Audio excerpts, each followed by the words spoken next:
it's hard to work for your dad, and then in the house he's your dad, and then you Yeah. go to the office, he's your boss. Yeah. So it's, 'di ba, parang mahirap for the relationship to Yeah. be Yep. okay that way. That's true.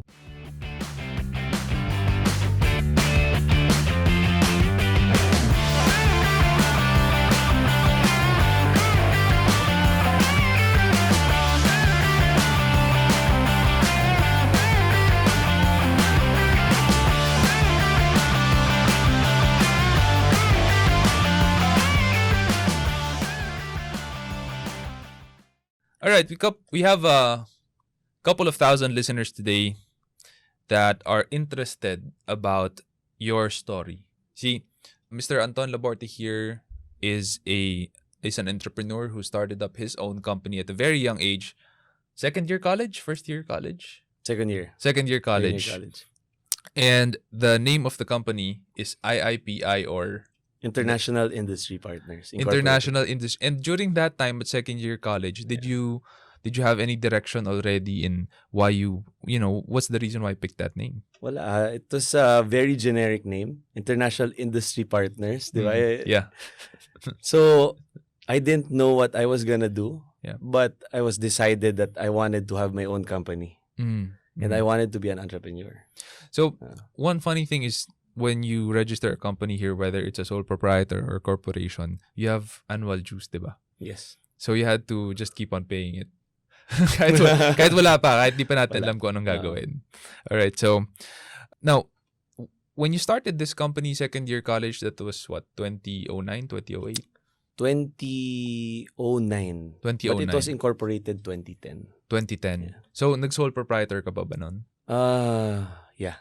And then, what were the things that you did to, keep the ball rolling? Since I didn't know what industry or what product or service I was gonna do, I was just always around our office, which is my dad's office. Nandun ako sa conference table, Yeah. looking for ideas, you know, and just hearing out all the business, our business, Right. the process engineering business. Just learning the ropes. Just learning. So you ropes, were there as a spectator, yes, trying to study like how does business work, yes, what were they doing, yes, and so actually interesting no kasi itong time pala na to. This is a mentorship from your dad to you. Would you consider it that way? yes. So you asked him a lot of questions. Actually, my dad, I didn't need to ask him a lot of questions. He would just always voice out his ideas, his vision, diba? And from there, it really, in a way, inspired me. So tell us about your dad. My dad's a mechanical engineer by profession. So he used to work for a bottling company, Coca-Cola, San Miguel. Yeah. And then from there, he went into the bottling manufacturer, which he did the maintenance, the installation of the equipments at first, and then eventually he became sales. He sold the equipments. So he was the country manager here in the Philippines for a certain bottling equipments company. So from there, our company was incorporated because for the reason that they needed somebody to install the equipments locally. So, how long was he doing this though? Wow. I think over 30 years. Over 30 years. Over 30 years. He started a company that does the installation, the servicing of these machines. Yes, correct. And so tell us about how he came upon that opportunity. So because during that time, there was no local installer or local maintenance provider. So he thought about, why don't I put up my own company that would do the servicing, the installation for the equipments that I'm selling. Yeah. Right? So and mahal, no? Like I'm sure these equipments cost, tens of millions of pesos. No, not just. Not just, maybe hundreds. Grabe, mahal. Yeah. Because this is a whole line of equipments that, for example, Pepsi Cola, let's say, from empty bottles, it goes to the conveyors, it goes to the bottle washers. Diba kasi reusable yan. Yes. It goes to the fillers. Yeah. Diba? Everything, the whole turnkey. So when he started the company, how young was he then? He was, 40s. kung let's say 30 years, he was probably 40 already. 40s, no? 40s na. And then he started it, but he was still working. Yeah. He was working for a European company or an American company. So in the morning, he would be in the family business. And then late at night, he would do the correspondence. Kasi baliktad yung time zone, di ba? Yeah. Oo. Yeah. Grabe, ang pagod nun, ano? Yeah. Yun pala. Walang tulog. Kaya pa siya napagod kasi may shifting. Yeah. This is, just for context, why I asked that question. Kasi during this entire time that your dad was starting the family business, you were in college, you started your own business. Yeah.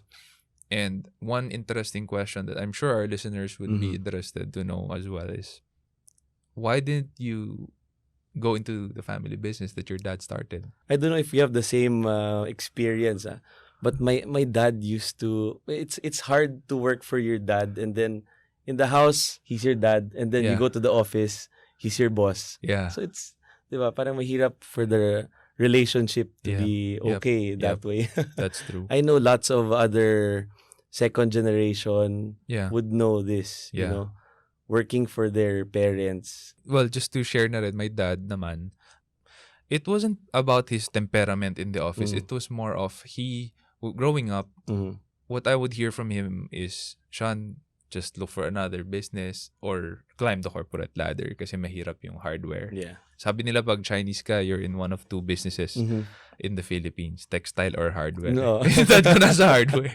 So, sabi niya, wag na kasi yung kita super liit, taxes big, and it's complicated if you're going to, do everything the right way here in our country. So, that stamped into my mind na, okay, so if I'm not going to be helping out, and I'm the panganay.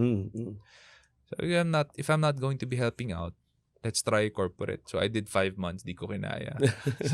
And at the same time, SEO Hacker was starting na. So I asked for his blessing. Medyo nag-away pa kami because he didn't understand what I was doing. Sabi niya, ano ba yan? Baka, Medyo old school kasi. Siyempre, hindi na naiintindihan. Baka mag-fail, wala, pangit sa resume mo, 5 months lang. So, medyo nag-away pa kami, nag-pray pa. Pinag-pray namin, bro. Like, it was a long period. It felt like a very long period for me before he gave me his blessing to resign and then continue SEO Hacker. So, yun naman yung sa akin. It wasn't because I don't think we could get along at work. It was because more of the business wasn't that it wasn't thriving. So, parang for him, it didn't make sense for us siblings. All three of us work at SEO Hacker now. Nasa baba sila. So, doesn't make sense for us to go into it pa. Right. Kaya, he told us to start it na lang. So, but in your case, you started in college. That's something that I don't think I did or entered my mind. Kasi hindi ako nag-business course 28 units bagsak ako sa IT. So, di ko talaga alam Pero that's very what gave you that mindset not to start business that early? But it was because of my dad again. He asked me this question, actually. Even my siblings. He would always ask, so there's only 2 choices after you graduate college. It's either you become an entrepreneur or you become an employee. Correct. So what do you want, di ba? You've seen both. Kasi he used to be an employee for an international company and then he became his own boss. Right. Di ba? So yun, laging questions ko yun in my mind when I was still studying. And then at one point I was considering going corporate. Yeah. And then sabi ko parang hindi ko nga rin kaya. Oh, Same as you. Yeah. But I never had any experience. So everything that I did was trial and error, basically. Or what I've seen from our family business.